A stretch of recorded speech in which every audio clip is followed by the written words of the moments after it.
SCHD continues to show us why it's a powerhouse ETF. The ETF just keeps making its shareholders very, very rich. Now, it's not free money, but the companies that SCHD holds continue to do so well, it's basically like they're printing money. Now, while many investors were ready to give up on the ETF in exchange to become high-yield dividend warriors, old SCHD said shada and came back from the dead. SCHD, the ETF, just paid out its largest dividend of all time. This is money shareholders are getting for doing absolutely nothing. They did absolutely no work. They just held on to their shares of SCHD and they're collecting all the profits. This past dividend was 82 cents and some change. That is quite the considerable increase from their last dividend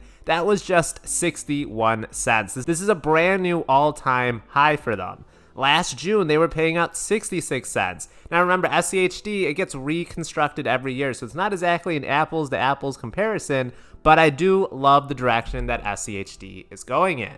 So this is now going to push them toward a 4% dividend yield. Now, a real investor knows a 4% yield is actually incredibly high for an ETF that's as great as SCHD. You see, while many people have flocked to the magic beans investments that are high yield income ETFs, which many investors say promise over a 20% yield with apparently no risk, these funds traditionally over the long run, they're going to be sacrificing growth opportunities, and that's why these are often better suited for the older investor who's already made their money. Younger investors are nowhere near retirement unless they're getting money from mommy and daddy, so they're generally better off investing in growth funds, and SCHD is certainly a tool used for building and preserving wealth. This is because the fund is constantly screening out its portfolio with different financial metrics to make sure they're getting the best dividend-paying stocks out there every single year.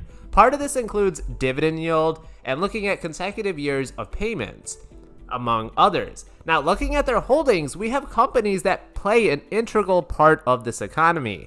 For example, their top 10 holdings, Home Depot is currently their largest holding. Of course, we're always going to need home improvement stores, building tools, construction, all that type of jazz.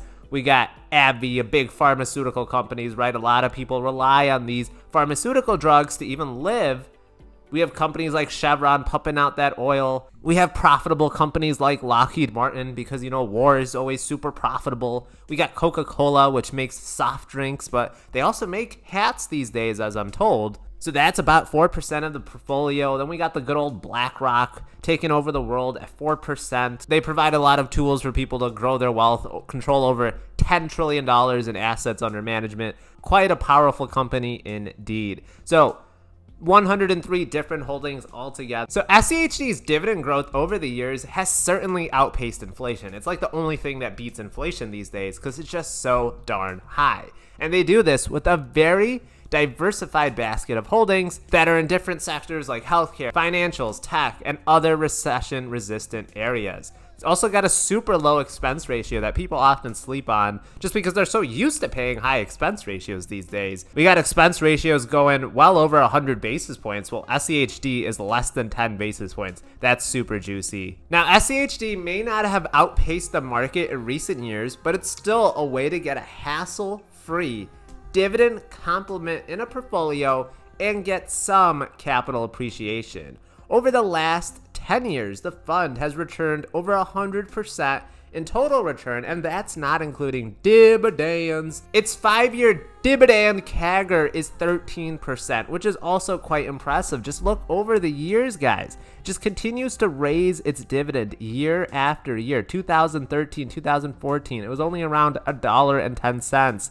Now, today, we are pushing well over $2.66. We're almost at $3 per every share of SCHD. Over the years, guys, we can see all these big raises every single year. It's like we're getting a 10% double-digit raise, and it just keeps going up and up. You'll also notice the year-end yield has been pretty consistent. Every year that somebody starts buying new shares of SCHD, it's always going to be in that 3% range, But we know that SCHD is growing in capital appreciation, so that means we're kind of getting the best of both worlds here. Here's another reason to just be a long-term SCHD shareholder. Over the years, right, I just talked about how right now you're getting like a starting yield of almost about 4%, and historically that's been anywhere in the 3% range. But if you just held on to shares, right, your cost basis is not going to change, but the amount of dividends that you get every single year, that's in the long run going to increase. So we can look at this, guys. 10 years ago,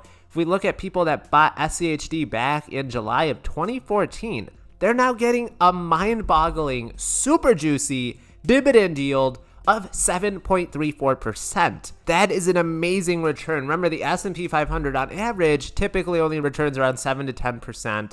So getting that much just in dividends on your yield on cost, and then getting all the additional capital appreciation that SCHD will inevitably have, that's also pretty wonderful. It's no wonder that I've been collecting SCHD gold bars over the last couple years. I'm still slowly building my SCHD position out when I first started investing in them in 2022.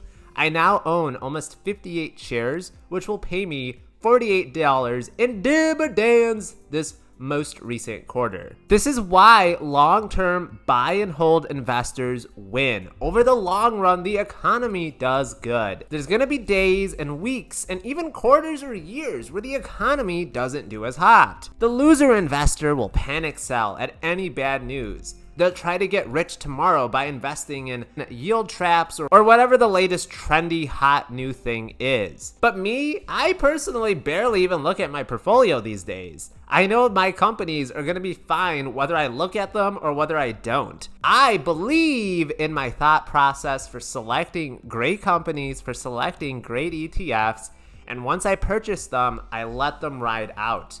I'm not here to make a quick buck by tomorrow. I'm going to be a millionaire in a few years, and that's the mindset that I have. It's okay to be patient. Consistency is the key. That's why I keep beating the market. Now, of course, SCHD is just one of many tools in my tool belt to build wealth. It's offering that dividend complement to a portfolio. There's no one-size-fits-all puzzle piece for everyone. Now, some might see that SCHD has actually underperformed the market by nearly 16% in the last year.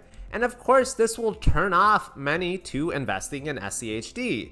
But many experts would argue that the market is actually looking quite overvalued right now. Specifically, those in the big tech sector, which make up so much of the S&P 500 these days. So much of our economy is heavily based by just a few big companies that are in the tech industry. And this is actually very underrepresented in SCHD, as the low dividend yield that these tech companies often give out, that's usually going to filter them out of SCHD. So that could potentially mean that SCHD, they might actually be at a bargain right now compared to the rest of the market. While others are buying at the top, I may try to buy SCHD at this low point, trying to get in at a good deal on something that can be quite profitable. Now, we have so many people in the Discord getting large, fat dividend payments well into the thousands these days. So make sure you join the Discord to talk to other like-minded investors who want to retire early and want to help you on your journey. The link is in the comments below. Make sure you like the video on your way out and subscribe for more great content. And thank you to all the Patreons for their continued support. Dissector, you are an idiot.